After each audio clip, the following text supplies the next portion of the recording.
What's good, Gotcha Gang? Kawaii50 here with another FGO video, taking a break from getting absolutely slaughtered in Dragon Ball FighterZ to, of course, talk to you about the JoJo's reference incarnate, Ruler Saint Martha. If this video helps you out, be sure to go ahead, leave a like or a comment, and subscribe for some more gaming videos.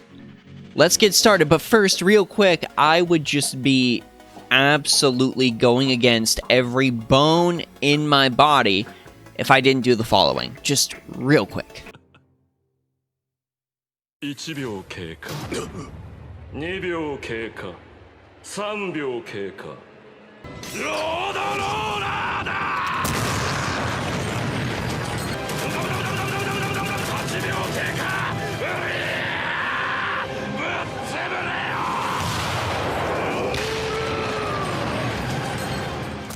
Alright, and with that totally necessary thing out of the way, let's go ahead and take a look at Dio's stats.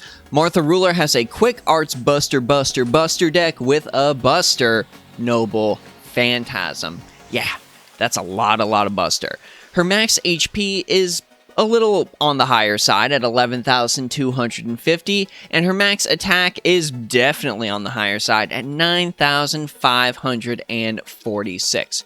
Her NP per hit is okay at a 0.76%, and her star absorption is also okay at a 102. There's not really much more I can go in on with Martha's stats because they're straightforward. They are simple, they are solid, and it's clear she is designed to deal those heavy Buster attacks. Now, with there being nothing of note in Martha's passive skills, let's go ahead and talk about her regular skills, starting with Saint of the Shore rank B+. This increases Martha's MP gauge by 20 to 30%, and also increases her attack by 10 to 20%, but only when you are on a water side field. You gotta be near some water. This will increase it for 3 turns, and it's got a 6-turn cooldown. Now, gang, I've seen people on Twitter since Martha has come out. I've seen other players using Martha. More often than not, you're not distinctly thinking, oh, this is a waterside field. I'm gonna go ahead and bring Saint Martha with me. Most of the time, it's just a happy little afterthought that ends up happening, and most people are going to mainly focus on using this skill for the NP gauge steroid.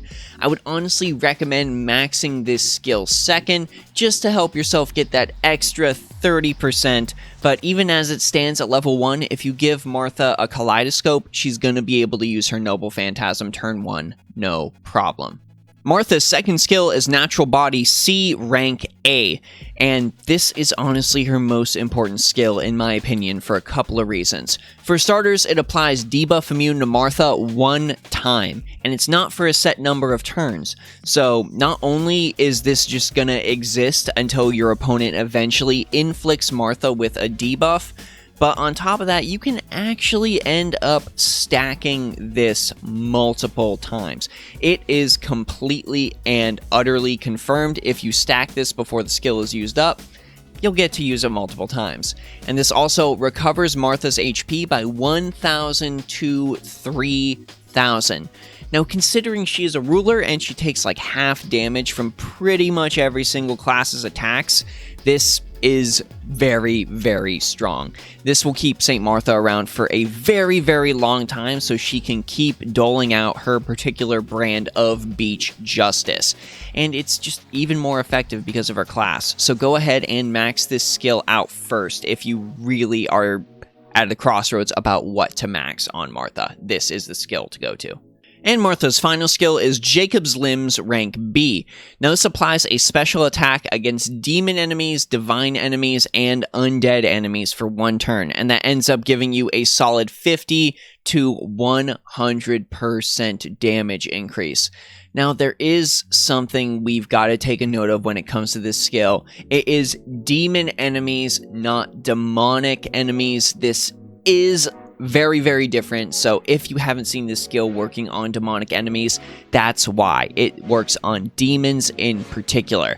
Now, the biggest benefit of this skill, and what we're going to be focusing on when we get to the command code section of the video, is talking about that special attack against the divine trait enemies. There's a lot of divine trait enemies that Martha is going to have a good opportunity to punch into oblivion.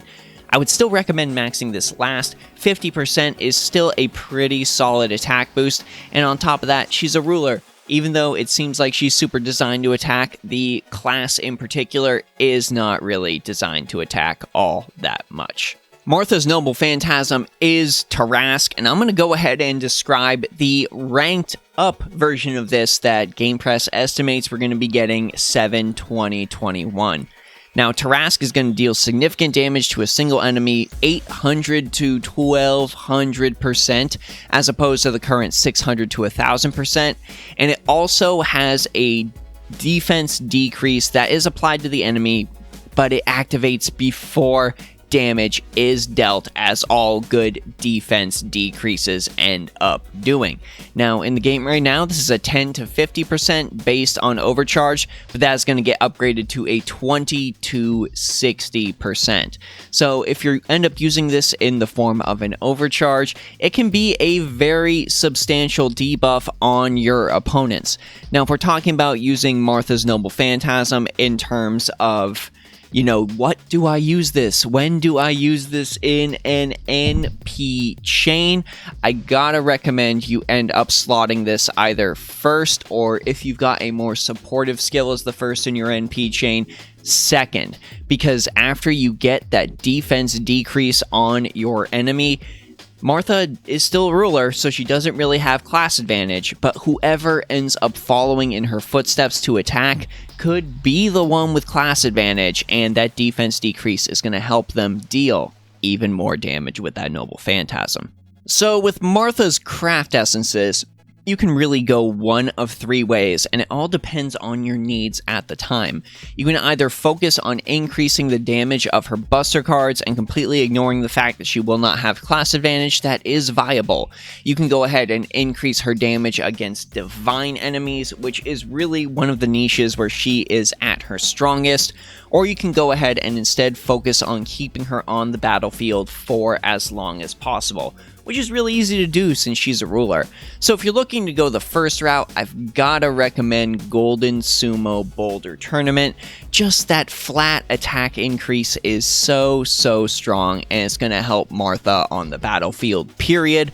Also, a starting NP gauge, considering she's got such a buster heavy deck, is really gonna help her get to that Tarask a lot faster and a lot more efficiently. Now, if you're fighting divine enemies, I've got to recommend Fondant au Chocolat.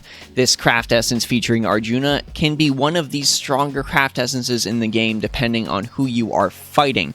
An extra 25 to 30% damage against divine enemies really adds up on your primary attacker. And on top of that, Martha can get a potential 30 to 50% starting NP gauge, which again helps her get to using Tarask. And now, if you're looking to sort of increase her staying power on the field, I've got to personally recommend Made in Halloween, which can really synergize with the command code we're going to talk about.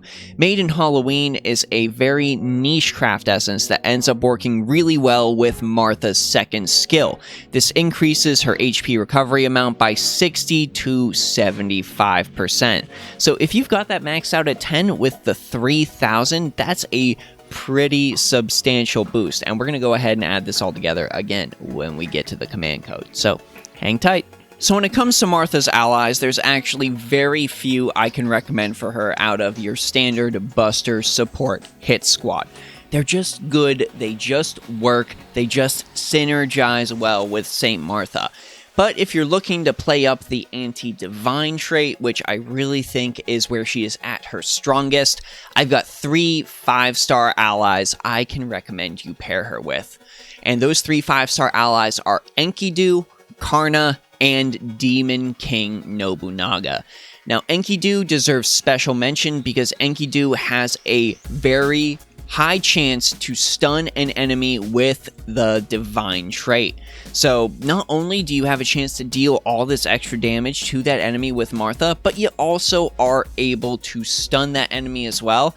And Enkidu, just like Martha, has a very, very powerful self-heal. So if you combine those two traits together, both of these servants are going to stay on the battlefield fighting your opponent for a very, very long time. Now, when it comes to Karna, the main reason I mention him is because of the bonus upgrade he got to Vasavi Shakti. Vasavi Shakti decreases the buster resistance of all enemies by 20% for 3 turns. Martha, of course, has a Buster Noble Phantasm, as well as a very Buster-heavy deck. So after Karna uses his Noble Phantasm, which also deals extra damage to divine enemies, you're going to increase Martha's overall damage. And finally, I know we've got a ways to go on NA when it comes to meeting this character, but Oda Nobunaga, the Demon King, her Avenger incarnation, is very, very powerful against those specific divine enemies and would pair well with Martha. So Nobunaga's Noble Phantasm will not only just clear out all of those defensive buffs from your opponents, but it will also allow Martha to deal more damage and apply her own debuff herself. And gang, if you've got a Noble Phantasm chain of, say, Demon King Nobunaga, followed up by Martha, and finally capping all that off with Enkidu, that is going to be a huge amount of damage and a stun, plus you're stripping all of their defensive buffs. A very powerful, specialized team. Those divine enemies won't even see what's coming. Now, I've got 3 recommendations for command codes as well. These first 2 are command codes that are going to play up her damage against those divine enemies, and they are God-Binding Chains as well as Chains of Heaven. God-Binding Chains increases damage against divine enemies by 15% on the engraved card, and Chains of Heaven is basically its stronger 5-star variant, increasing that damage by 20%. Not going to repeat myself, you know why we are giving these to Martha. But another command code I think is really, really powerful on her is Good Wife Wise Fox. Good Wife Wise Fox grants healing received on that character up by 50%. It only happens once, but it happens over the following 2 turns after attacking using the engraved card. So you pop the buff on Good Wife Wise Fox. You give Martha a max limit broken made of Halloween.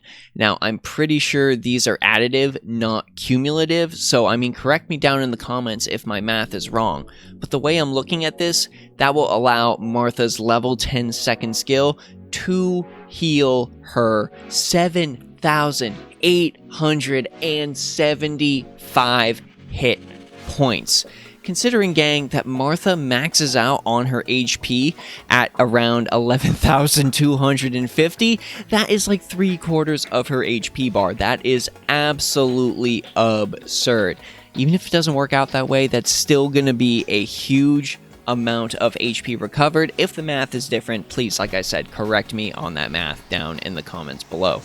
Overall, gang, Martha is a very worthwhile addition to your Chaldea for a number of reasons. Now, not only is she the only single target damage dealing ruler in the entire cast, even on JP to this day, but also just by nature of her ruler class, she has some magnificent survivability. Any of the extra classes are worth picking up no matter what in this game, and Ruler Martha is no exception.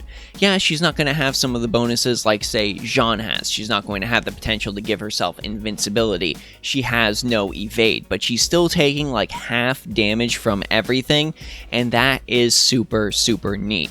Now, of course, she also isn't dealing as much damage to your opponents because she doesn't have that class advantage on them, but if you're fighting divine enemies and you need somebody who is specialized to fight them, Martha is not gonna let you down. Because remember, yeah, she's not gonna deal a lot of damage, but she's gonna survive for a long time, and you deal 0 damage when you're dead. Go ahead and let me know any and all thoughts you have on Ruler Martha down in the comment section below. Let me know who you're pairing with her. Let me know what craft essences you're giving her. If you summoned her on recent banner, go ahead and let us know about that as well. This is Kawaii50. If you enjoy what I'm doing, be sure to check out the Discord. Come chat with us on FGO. Please go ahead and check out the Patreon as well. If you think I deserve a little bit of something, you can, of course, get entered if you pledge at the $10 tier to decide on a video released every single month. We do a raffle that is very, very fun. Get yourself a fancy Discord title. We're about to announce the winner for that very, very soon. Have an awesome day. I'll see y'all in the next video.